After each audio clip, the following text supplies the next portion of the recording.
welcome to One India News. You're watching Never Say Die 2.0. And on the show today, our special guest is Lieutenant Colonel Ankita Srivastava, who is one of the first women to join the Indian Armed Forces, the Indian Army. And in her own words, she says that she had to relearn how to be a woman after years of proving to the nation that she is a man. Now, why does she say that? Let us know from her. Lieutenant Colonel Ankita Srivastava, thank you very much for being with us today. Thank you, Deepavali. I'm so honored to be here on this platform, and you brought back all my memories, which I have had in my army tenure and after leaving army as well. I did 14 years in the Indian Army, and I am since one of the initial batches of lady officers. So Yes, I was the first one to get posted in my first unit. There was no lady officer before me. So we were posted in pairs, buddy pairs. Two of us were posted. So everything was like man-friendly, not a woman-friendly environment. The entire environment was a male-dominated profession, wherein I had to prove every time that I'm not a girl. Because that time, had I been behaving like a girl, or I would have retained my girlhood or a womanhood, I would say, maybe during that time the society had not evolved so much. And as you see, last 30 years the country has evolved so much, the women power has come into so much of limelight. People have started knowing that women can do. But before that, like for me, going to the SSB itself, convincing your father and convincing your relatives that I should be sent for SSB, that itself was a mindset, was nahi kya karengi ladkiyan wahan jaake, matlab why will you go there? So when I went to the army, I had to unlearn being a girl firstly. So I gave up my girly laughters, the way I walked and all those, everything, and even the way I dressed. I mean, whatever college girls used to dress up.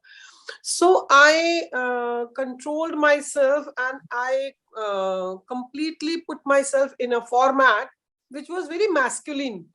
Outwardly, it used to look very masculine. Obviously, inside I was a female, my heart, my mind, my body, my soul, everything. But then I continued being a masculine figure for most of them. So that made, firstly, I will never say anything against that, because that made me comfortable, as well as my soldiers also very comfortable to talk to me, to take orders from me, to go with me for any exercise at that time. Okay, I'll just trace your journey a little back and begin with at the beginning. So what motivated you to join the army, ma'am? So in 1989, there was a serial called Udan, which was aired in the Doordarshan. So my story is, Doordarshan did not sell any dreams, but I still bought one.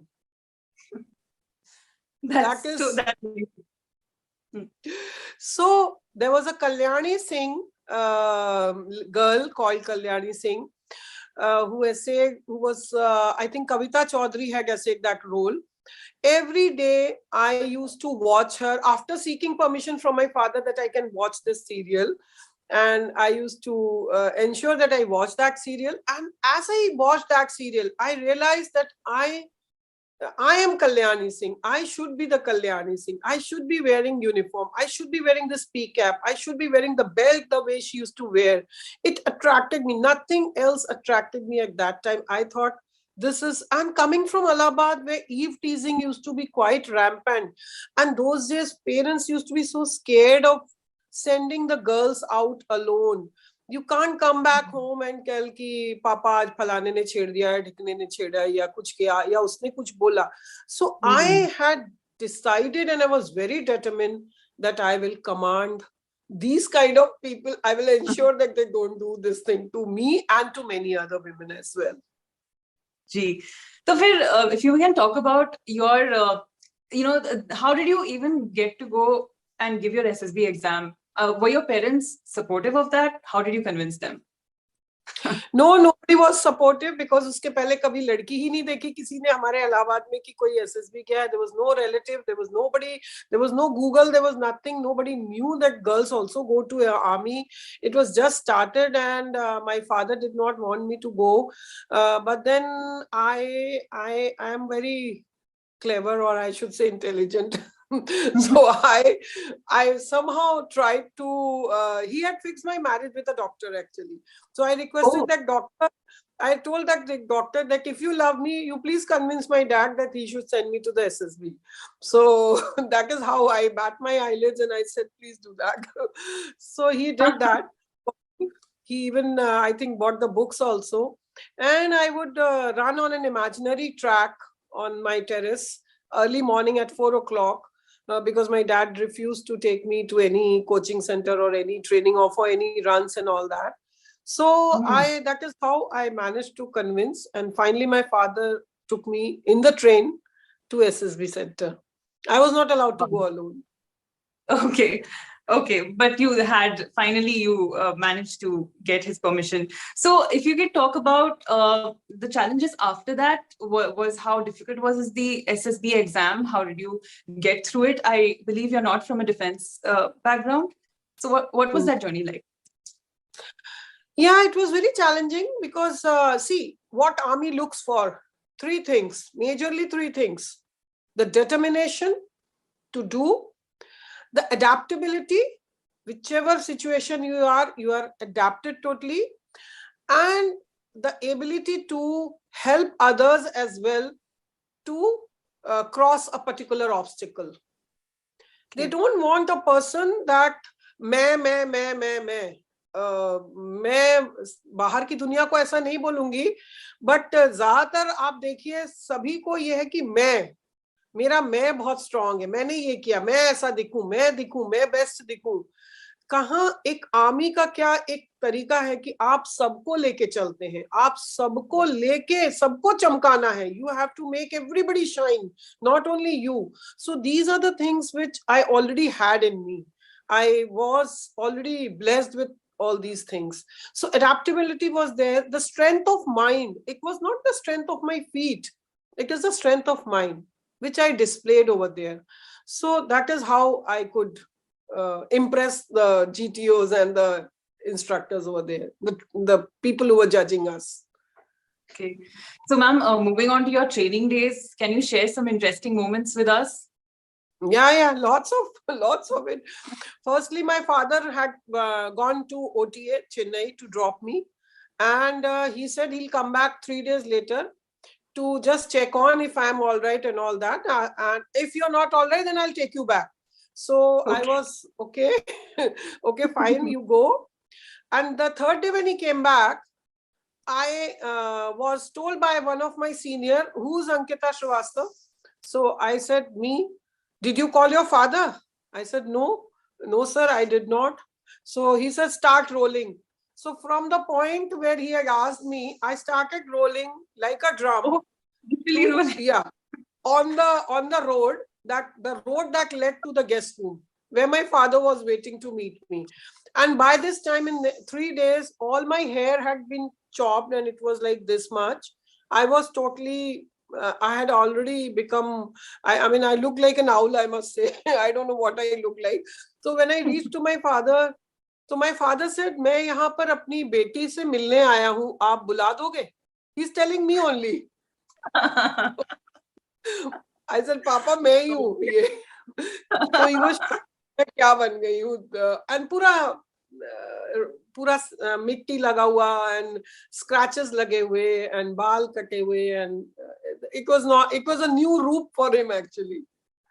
So वो मेरा first incident था, और भी बहुत सारे incident हैं, बहुत ही मजेदार है, और ये सारे इंसिडेंट मैं छोटे से इंटरव्यू में नहीं बता पाऊंगी. इसके लिए मैंने जितने ऑब्स्टिकल्स मैंने लाइफ में क्रॉस किए हैं, in fact I live by obstacles, मुझे शायद ऑब्स्टिकल्स के लिए ही बनाया गया है. तो मैंने उन सबको कैसे क्रॉस किया है, I have written a book on this.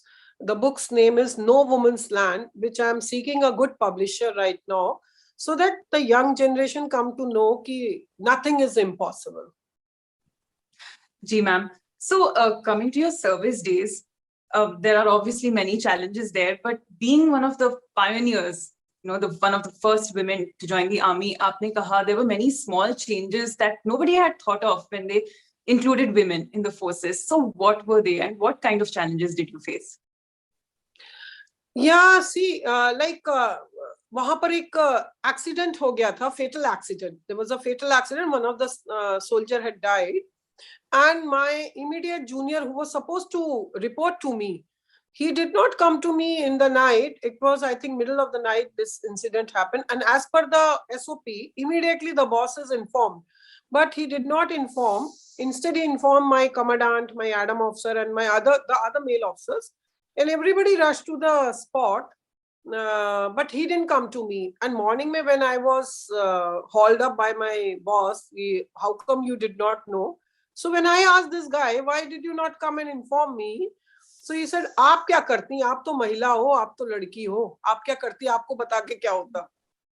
So he was from a rural belt when he has not seen women out of a ghungat. He was from that kind of a belt. He had never imagined a woman in uniform as a boss. So he had almost refused to accept me. But then gradually, obviously, I used to run with them. I used to do the drill with them. And I had many interesting episodes. Like I displayed a lot of valor, a lot of courage and determination and bravery. There were many episodes in my first unit wherein I saved people, wherein I displayed a lot of bahaduri kind of a thing. That is the time when they finally learned to take me seriously and then realize कि अच्छा ये lady officer है. एक episode था कि जैसे हमें drill command करनी होती, inter-unit drills होती थी.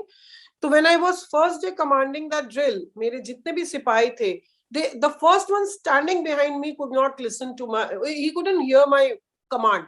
मेरी आवाज उतनी बुलंद नहीं थी और उन्होंने मेरे को बोला आप तो हमें हरा दोगे. और हारना फौजी के लिए एक बहुत खराब बात होता है कि हम बाकी यूनिटों से हार जाएंगे क्योंकि आपकी आवाज ही नहीं सुनाई दे रही है. मुझे ये बात बहुत लग गई. मैंने अगले कई दिनों तक एक मुलैठी नाम की चीज होती है, उसको खा खा के मैंने रात मैंने आवाज को इतनी बुलंद की कमांड को कि जिस दिन फाइनल वो ड्रिल परेड हुई मेरा ही प्लाटून फर्स्ट आया. So that is the time I learn कि nothing is impossible.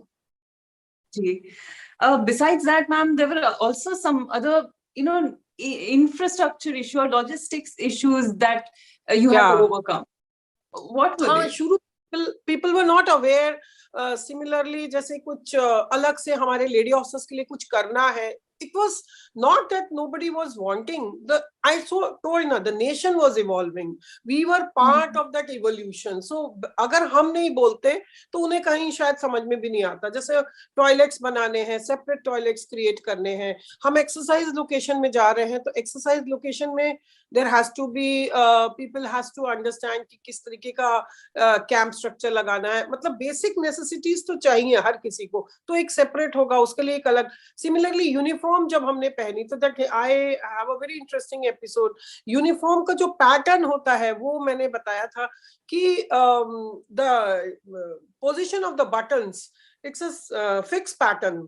यूनिफॉर्म हमेशा फिक्स पैटर्न पे चलती है. अब टेलर भी इतना पुराना 60-70 साल की उम्र का टेलर था तो ही ऑल्सो, पहली बात तो उसको विश्वास नहीं हुआ जब हम गए उसके पास यूनिफॉर्म सिलवाने. नंबर 1 यूनिफॉर्म हमारी होती है. ही सेड मैं एनसीसी के बच्चों के यूनिफॉर्म नहीं सिलता हूँ. उसने मुझे बहुत डांट के ही बोला कि क्या तुम्हें दिख रहा है बोर्ड क्या लिखा हुआ है. So I said army and air force uniform. उस जगह आर्मी और एयरफोर्स प्रोमिनेंट था. तो कहता है आप एनसीसी के बच्चों की मैंने कहाँ लिखा है तो आप क्यों आ गए. तो देन माय सीनियर्स टोल्ड कि नहीं ये हमारे जैसे ऑफिसर हैं आप बनाओ. तो now the pattern of the uniform is a fixed one. Now there is a gap between two buttons is quite a huge gap which we had to indigenously think about reducing it so that our modesty is completely what shall I say, camouflaged. It should be camouflaged. तो हमने बहुत दिमाग लगा के कुछ उसमें अंदर कहीं सेफ्टी पिन लगाए उन दोनों बटन्स को गैप कम करने के लिए, या फिर वो भी नहीं दिखनी चाहिए तो एक छोटा सा टिच बटन कभी लगाया, कभी वेलक्रो लगवाया, कुछ कुछ करके दिमाग लगा के, as I said, I am part of that evolution, कुछ ना कुछ करके हम आ ही गए.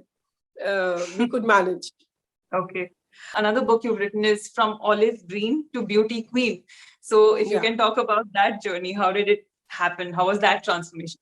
Yeah, very interestingly, my children started feeling that they have got two dads in the house, no more. I realized, and the maids also started feeling, once I finished my army tenure, I hung my boots. The biggest victim were the maids in the house, because I was so used to do working and see, men's DNA is very simple. Women's DNA is very complex, I would say, though being a. So giving orders to men in the unit was very simple. They would take orders, they would accept it and do it exactly what I used to tell them. But at home, when I started ordering in that same manner, expecting that house help to understand, she wouldn't understand. So my, what shall I say, the calibration with the house help was zero, completely zero. It was going completely out of control. So I realized that she doesn't need to evolve. I need to come down. I need to change. I always work upon myself. I'm a person who always work upon myself rather than correcting others. I'm a person who will always focus all my energies to how to adapt, how to correct myself. So then I decided to be part of a beauty pageant. That was first I won Tanishq beauty pageant, and I got lots of diamond and gold, and which I did not have till then. So after that, I went to Gladrags Mrs. India 2009, wherein I won the award of most vivacious woman. And my journey from olive green to beauty queen, it's a very interesting journey. I have written a book on this, which I have already signed a contract. And on Women's Day, it will be officially announced. It will be launched and all that. Okay. Did you find it tough to leave behind your masculine self? I'm still masculine. I have not left it. I have not left it. I love my pseudo masculinity. And yeah. Okay. Ma'am, I just want to slip in a question here. Did you marry that doctor who facilitated your journey? Okay. That was a stepping stone only. That was a marriage fixed by my father, not by me. And that was not my agenda. My focus is very clear in my life. What I want to get, I will focus myself and I get it. So my idea was never to get married that time. My idea was to get into SSB, OTA and become an officer. That's it. That was my only dream. What is your military survival kit and what is your civilian survival kit? Good. That's a very nice question. Okay. So the military survival kit was always firstly, I had a kukri in my shoe. I used to move around with a kukri, which was my basic kind of I used to feel very good about carrying a kukri in my shoe. So I never felt scared at any time. And bravery was ingrained in me by birth only. And I'm a happy-go-lucky kind. I am a risk taker. I have a very strong belief that I don't consider कि सामने से कुछ बुरा आएगा. I am of a firm believer सामने से कुछ अच्छा आएगा. I never think something bad will come. And जब मैं ऐसा सोचती हूँ तो मेरे साथ कभी भी बुरा होता ही नहीं है. I've always had good things coming from the front. तो मुझे बहुत ज्यादा अपना सर्वाइवल किट आर्मी में खोलने की जरूरत नहीं पड़ी, except for that I adapted to the core. Whatever was expected out of me as an officer, I have been doing that. That was my ultimate survival kit. And that's what should be for any officer, I feel. And in the army ke baad, when I came to civil life, my survival kit again comprises of the same snaking my way if I cannot tiger leap the mountain that has come in front of me. That is my survival kit. If a mountain comes in front of me, if I cannot leap like a tiger, I will become a snake and I'll cross it. So these are my style. Wonderful, ma'am. And if you were to hand over your survival kit to the women who are joining the forces, especially today, would you modify it? Because times have changed. What do the girls need to know? Firstly, the girls, young girls who will go and join Indian Army as a cadet right now, I would say, believe in yourself, have faith in yourself, and consider yourself something very, very strong persona. You cannot borrow strength from others. You cannot borrow anything. Jealousy, you cannot, it will not take you anywhere. See, let me tell you, I did not know swimming, I did not know rope climbing, I did not know horse riding, I did not know many things. I was not a runner, I was not for coming first in the academy. There were at least, I was 69, so at least 19 girls were much better than me. Out of 25 lady cadets, we were 18 girls were much ahead of me for everything, in the academics, in the running, in everything. So I never had a feeling कि ये मेरे से ज्यादा अच्छी हैं, इनको सब सीख के आए हैं, या इनको ट्रेनिंग मिली थी, ये कोचिंग करके आए हैं. I had strong belief कि मैं भी survive करूंगी आराम से. क्या है, ठीक है, I have come here ना, I will learn. So the ability to learn, observe and learn, this is what every girl should have today. नहीं आता है, कोई बात नहीं, just learn. पहले तो observe your environment and learn whatever you don't know. Then उसके बाद एक बहुत बड़ी चीज, घमंड नहीं करना है. Underplay, that is my survival kit also. That's the biggest tool in my survival kit. I always underplay. Even in a beauty pageant, a national beauty pageant where Aishwarya Rai's Bhabhi, Shrima Rai, walked the ramp with me. You can imagine what kind of trained girls would be there. And I, at the age of 39, I was 39 with 2 kids already there. So I was the person, nobody was threatened by me. And everybody had written off me at the time. ये क्या होगा इसका, तो मतलब she has just come, she doesn't know anything. And I continued learning, observing, and at the same time underplaying, not being haughty, and I was awarded as the most vivacious woman award at that time. Unbelievable. Similarly, the same thing happened years back in 1993 when I went to SSB. My father had told me not to speak to anybody. I was sitting next to my father on the railway station, Bhopal railway station. All the girls were moving around, making fun of me. Ki look at this girl, she's studying the book as if ये पढ़ रही है, सोच रही है किताब में पढ़ के ये SSB पास हो जाएगी. ऐसा थोड़ी ना होता है. And I knew I was underplaying. I knew it. Only I knew it. I was underplaying. Wow. Okay. Ma'am, it was an absolute pleasure talking to you. And thanks so much for sharing your experiences in detail. Thank you so much for joining us. Thank you, Deepavali. Thank you so much.